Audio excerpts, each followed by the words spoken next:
شروع اللہ کا نام لے کر جو بڑا مہربان نہایت رحم والا ہے۔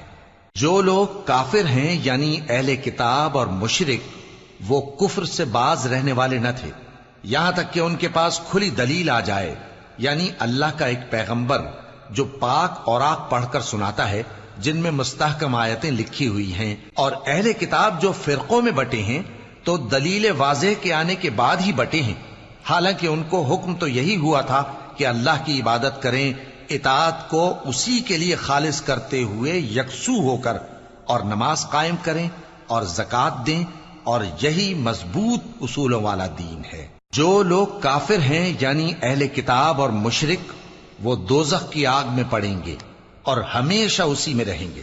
یہ لوگ سب مخلوق سے زیادہ برے ہیں۔ بے شک جو لوگ ایمان لائے اور نیک عمل کرتے رہے وہ تمام خلقت سے بہتر ہیں۔ ان کا صلہ